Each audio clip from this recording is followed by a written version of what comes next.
Rabbi zidna ilma warzuqna fahma wanfa'na bima 'allamtana.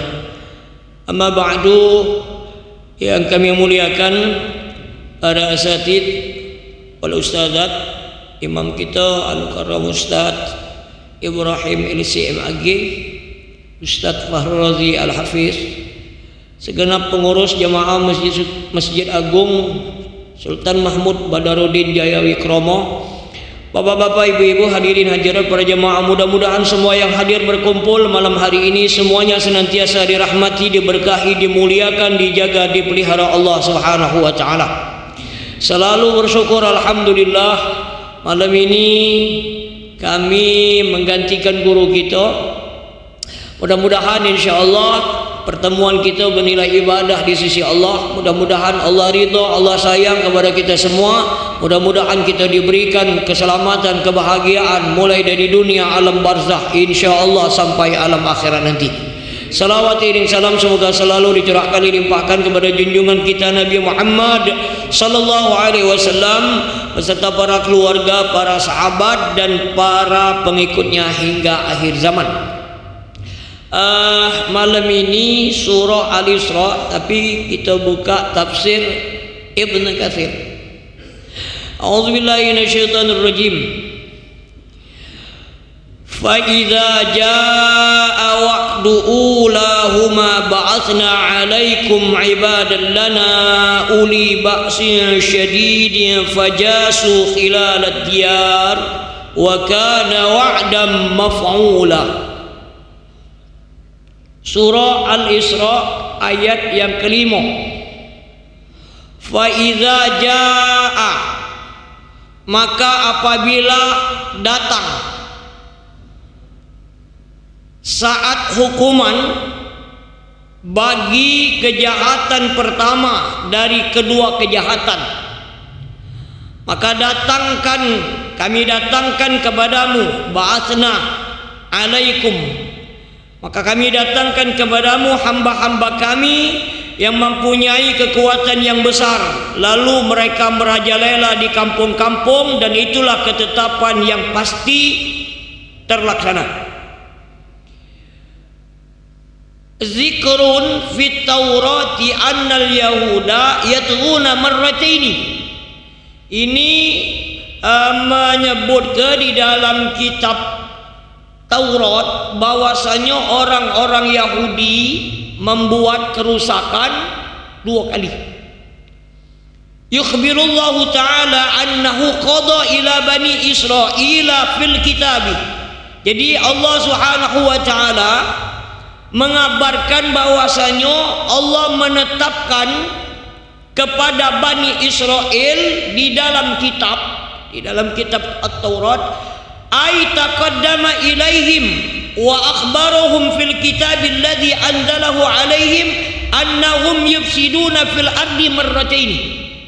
Jadi dikabarkan di dalam kitab Taurat tersebut bahwasanya orang-orang Yahudi itu membuat kerusakan di muka bumi dua kali.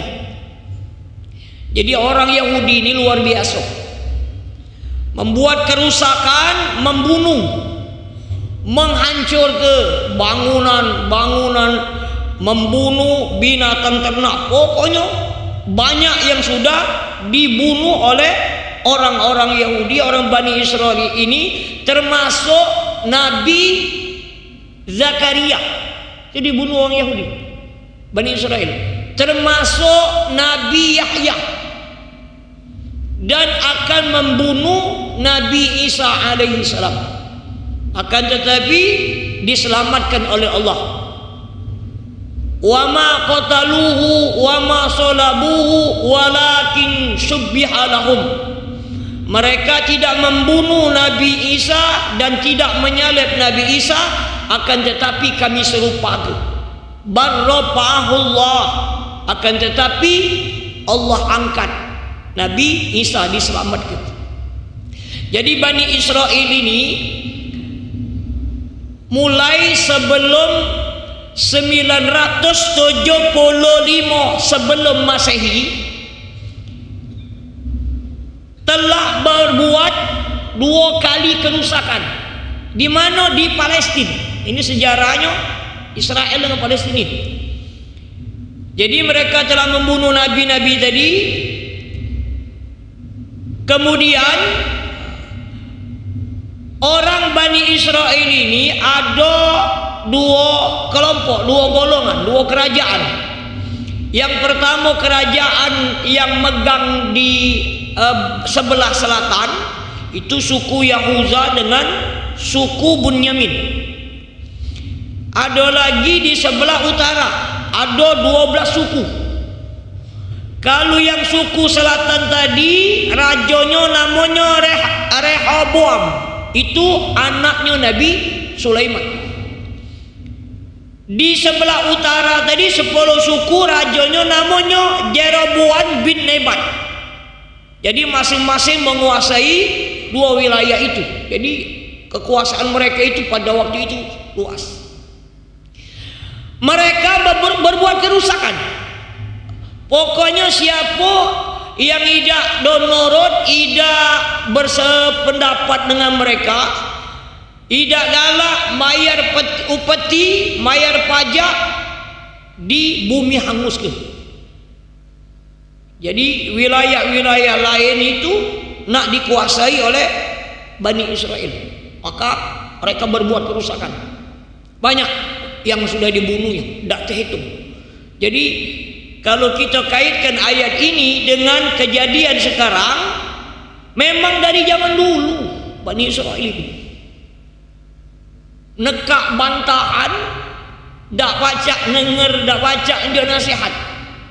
Uang di dunia ini kan ngotok-ngotok baik, mengotok Israel, dak mumpan.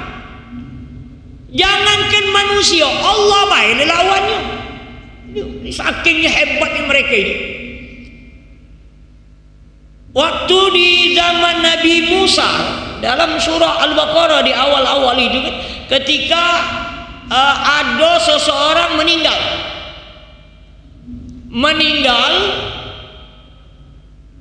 ada beberapa suku Bani Israel ini menyalahkan satu di antara mereka. Kamu inilah rombongan kamu bunuhnya, kamu itu jangan basi nuduh, hampir nak ribut. Maka Allah perintahkan kepada Nabi Musa, sembelih sapi betina, embek buntutnya, sebat kepada orang yang mati itu, maka dia akan hidup. Maka Nabi Musa nyuruh kepada kaumnya Bani Israel untuk menyembelih sapi. Nabi nyuruh ini karena mereka ini tidak galak, banyak bertanya, sapi yang mana, sapi warna apa, sapi yang bajak sawah atau tidak, sapi gemuk apa.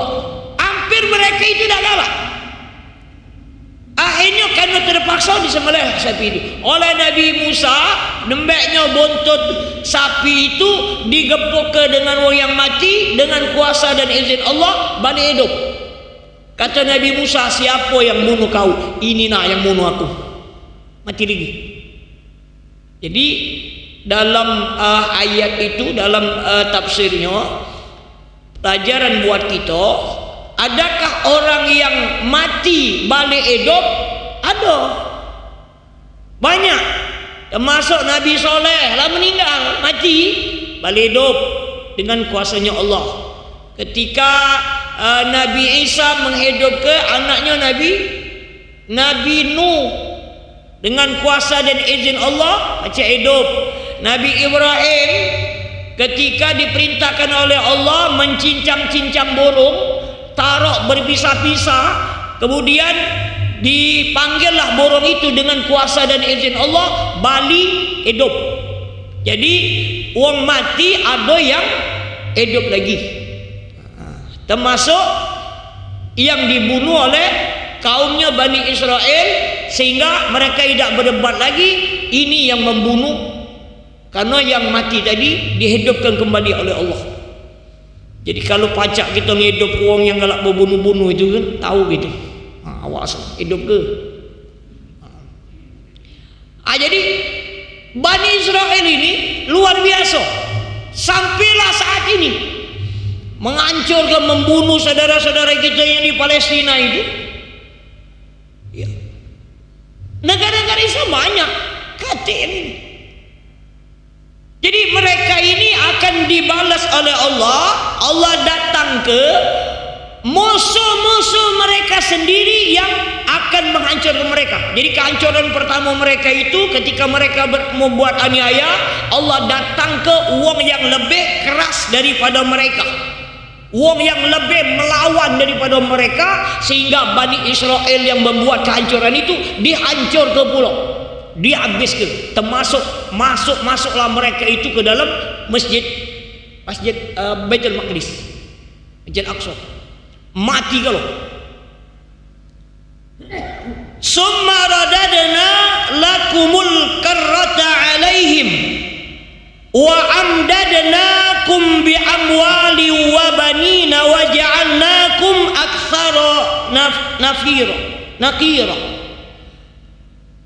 Kemudian kami, kata Allah, berikan kepadamu giliran untuk mengalahkan mereka kembali. Jadi Allah berikan kesempatan itu kurang lebih 100 tahunan setelah mereka dihancurkan.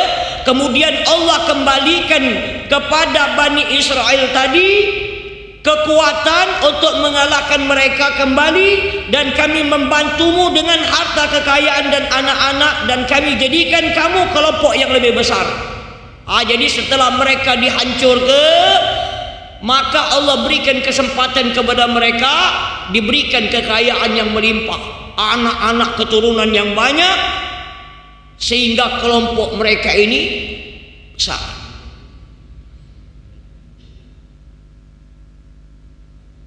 Tapi mereka setelah diberikan kelebihan, diberikan kekayaan ini, bukan tambah berbuat baik, membuat kehancuran lagi.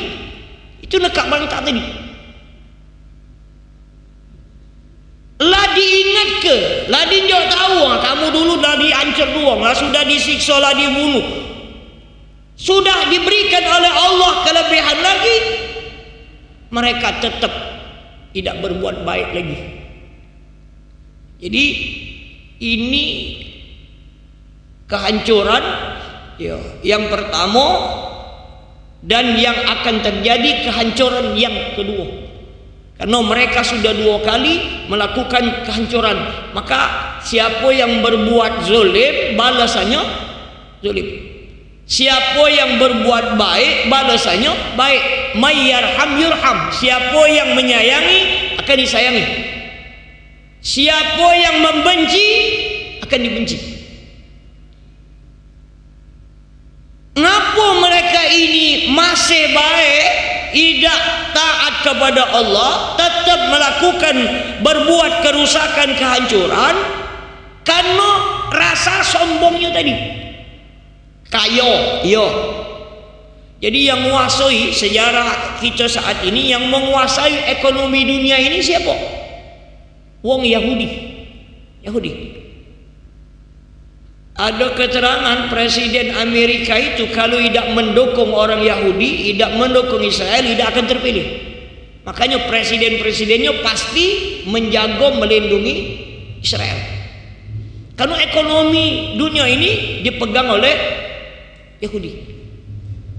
Segala produk-produk kita ini sesungguhnya Yahudi. Iya.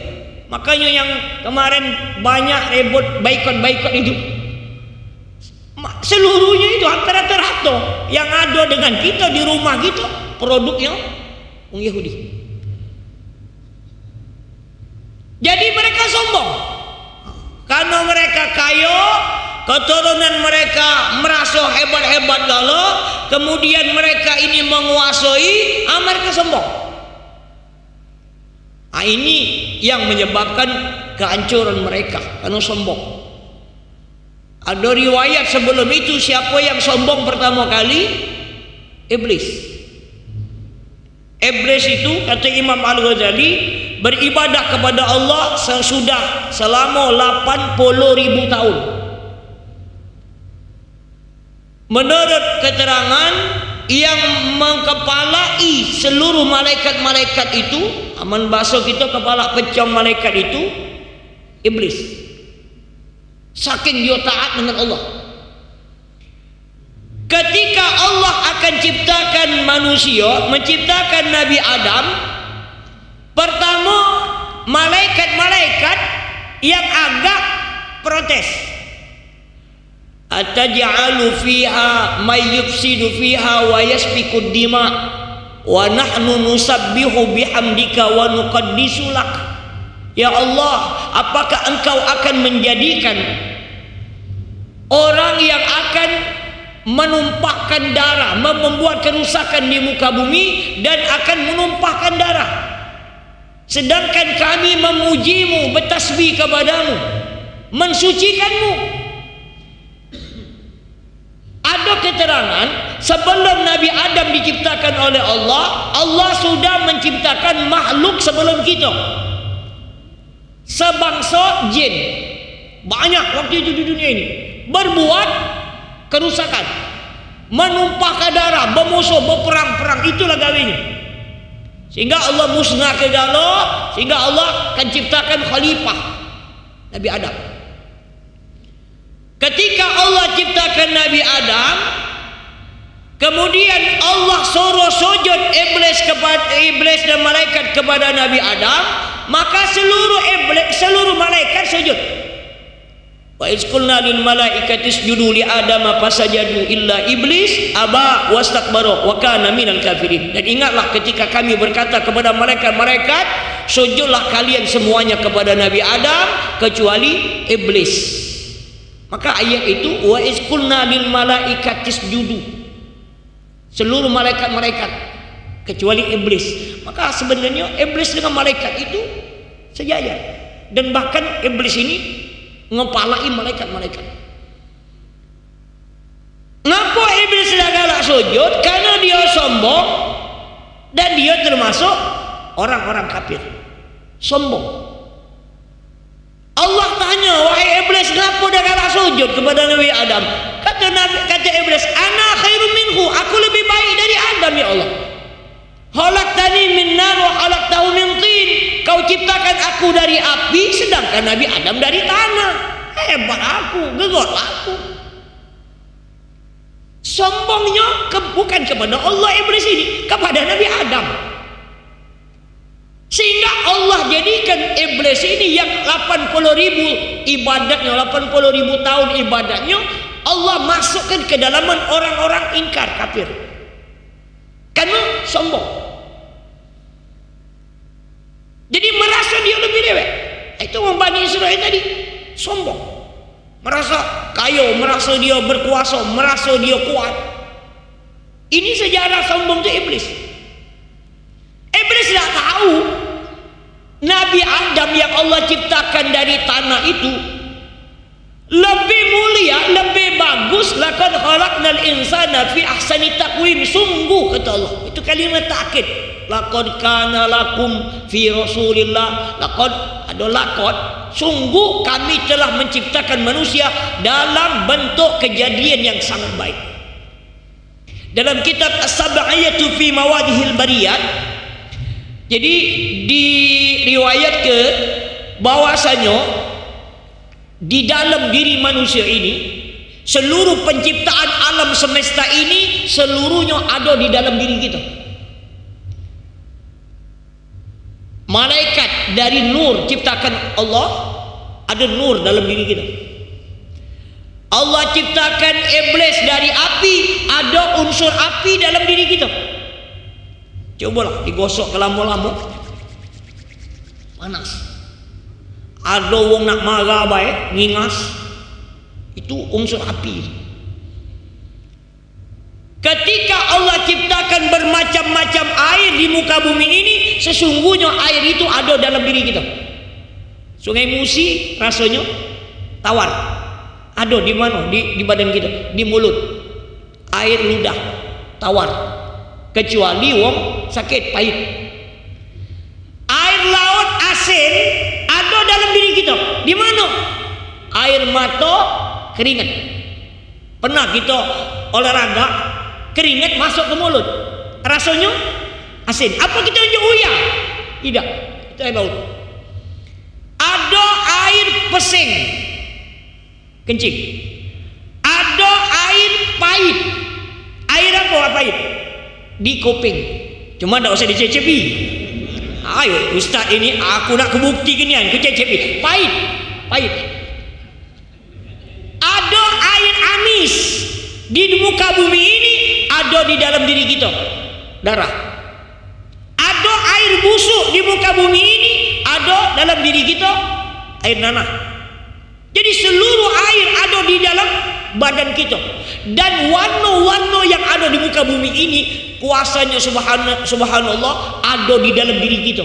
Warna putih, warna coklat, warna ungu, warna hijau, warna merah, ada di dalam diri kita. Iblis tak tahu bahwasanya manusia itu lebih lagi.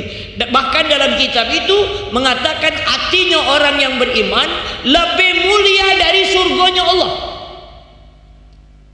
Karena surga untuk syahwat, hati orang beriman untuk bermakrifat, untuk mencintai Allah, untuk merindukan Allah, untuk berharap bersandar kepada Allah, maka hatinya orang beriman lebih mulia dari surganya Allah. Karena surga itu tempat syahwat. Kita masuk surga kaget, apa yang kita gawe ke? Makan, minum, hubungan sama istri. Makan, minum, hubungan sama istri. Itulah surga. Jadi hebat manusia. Nah, iblis ini sombong. Siapa lagi yang sombong? Fir'aun. Saking dia hebat merasa, ana rabbukumul a'la, katanya. Aku adalah Tuhanmu yang tinggi. Sombong. Korun, hartanya banyak, sombong. Sehingga Allah benci dengan orang yang sombong, termasuk Bani Israel tadi. Allah benci. Maka kata Nabi, la yadkhulul jannata man kana fi qalbihi misqala dzarratin min kibrin. Tidak masuk surga orang yang di dalam hatinya ada sifat sombong walaupun sebesar biji zarah. Ada sombong kita, apa yang kita sombong ke, tak akan masuk surga. 80.000 tahun ibadat tadi kata nilai di sisi Allah karena dia sombong. Maka jangan yang sombong. Jangan kita merasa aku dewek paling alim di sini, yang lain alim sabak. Aku dewek yang paling sunnah di sini, orang lain tidak ada sunnah lalu. Aku dewek yang paling rajin baca Quran. Aku dewek yang paling rajin puasa sunnah. Jangan. Allah benci dengan orang yang sombong. Boleh jadi orang yang biasa-biasa itu mulia di sisi Allah ketimbang kita yang merasa kita banyak ibadah. Kenapa? Sifat sombong itu iblis. Nah, Bani Israel ini sombong. Sudah diberikan oleh Allah, dibalikkan lagi kekuatannya, kekayaannya, anak-anaknya banyak, muat kerusakan lagi.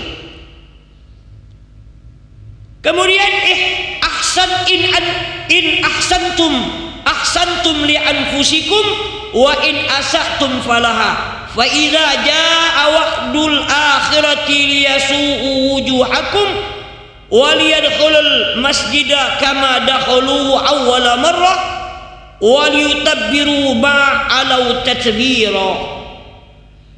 In ahsantum, jika kamu berbuat kebaikan. In ahsantum, maka bagi kamu kebaikan itu. Jadi kalau kita melakukan perbuatan baik, maka perbuatan baik itu untuk kita. Dan jika kamu berbuat kejahatan, keburukan, maka kejahatan itu juga bagi diri kamu. Apabila datang saat hukuman bagi kejahatan yang kedua, maka kami datangkan orang-orang lain untuk menangkan muka-muka kamu dan mereka masuk ke dalam Masjidil Aqsa tadi, sebagaimana musuh-musuhmu memasukinya pada kali pertama untuk membinasakan sehabis-habisnya apa saja yang mereka kuasai. Jadi didatangkan lagi karena mereka tadi tidak berubah, masih tetap berbuat kerusakan, setelah mereka sudah berbuat kerusakan, dihancurkan oleh musuh-musuh mereka, kemudian diberikan oleh Allah kesempatan dibalikkan lagi kekayaannya, kekuasaannya, anak-anaknya banyak, nah mereka tetap berbuat kerusakan, maka Allah datang ke musuh-musuh yang lain untuk membenam ke muka-muka mereka itu, dan sampai-sampai mereka itu masuk masjid-masjid, di masjid-masjid itu dak katik orang selamat, dicari, ditangkap, dibunuh. Karena apa? Karena siapa yang berbuat baik untuk diri kita dewek, balasannya baik. Siapa yang berbuat buruk, berbuat jahat, maka perbuatan jahat itu balik dengan kita. Maka hidup ini nak berbuat baik kalau kita ingin balasan baik.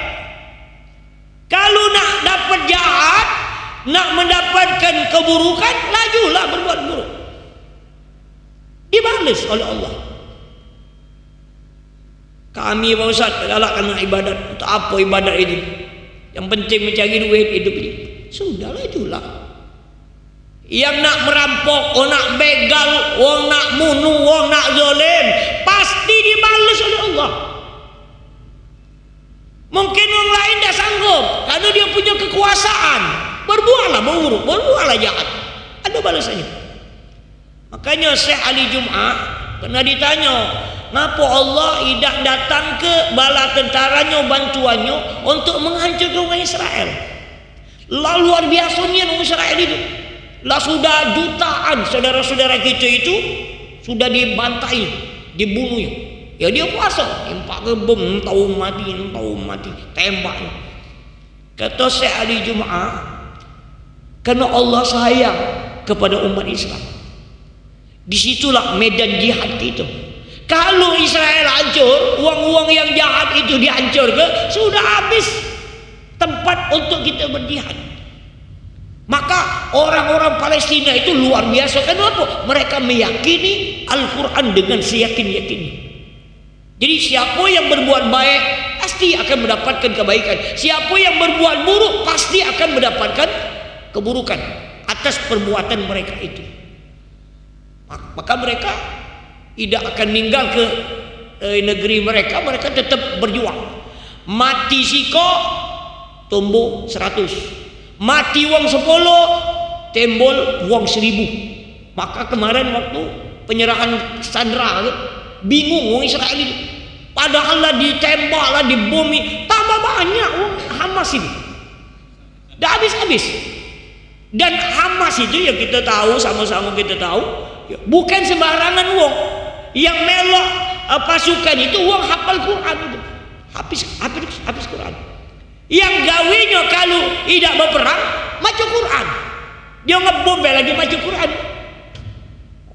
Ngebom lagi maca Quran. Jadi ya begitu kokohnya, kuatnya iman. Maka ya pelajaran buat kita dari ayat ini, ya, Bani Israel ini, ya, kita ketahui mereka ya begitu ya diberikan oleh Allah kemuliaan. Walaqad karramna Bani Israel, dimuliakan Allah, diberikan kelebihan, diberikan kepintaran, diberikan oleh Allah rupa-rupa yang bagus-bagus. Diberikan oleh Allah nabi-nabi itu banyak dari golongan mereka. Makanya mereka tidak senang dengan Nabi Isa, dengan Nabi kita Nabi Muhammad SAW, karena bukan keturunan dari Nabi Isa. Jadi bukannya bangsa mereka, maka mereka tidak senang. Tapi ketika Allah berikan kelebihan-kelebihan itu, mereka berbuat kerusakan. Sampai saat ini buktinya mereka berbuat kerusakan luar biasa. Oleh karena itu kita berlindung kepada Allah. Mudah-mudahan kita dijauhkan dari keburukan-keburukan orang-orang Bani Israel, termasuk orang Israel. Mudah-mudahan saudara-saudara kita di Palestina diberikan oleh Allah pertolongan, kekuatan dan kemenangan. InsyaAllah mudah-mudahan kita semua selamat, bahagia dunia sampai alam akhirat nanti. A'udzubillahi minasyaitonir rajim. Bismillahirrahmanirrahim. Alhamdulillahirabbil alamin. Allahumma shalli ala sayyidina wa maulana Muhammad wa ala alihi washabihi ajma'in. اللهم ارحمنا بالقرآن واجعله لنا إماما ونورا وهدى ورحمة. اللهم ذكرنا منه ما نسينا وعلمنا منه ما جهلنا وارزقنا تلاوته آناء الليل وأطراف النهار واجعله لنا حجة يا رب العالمين. ربنا آتنا في الدنيا حسنة في الآخرة حسنة وقنا عذاب النار. وصلى الله على سيدنا ومولانا محمد النبي الأمي وعلى آله وصحبه وسلم.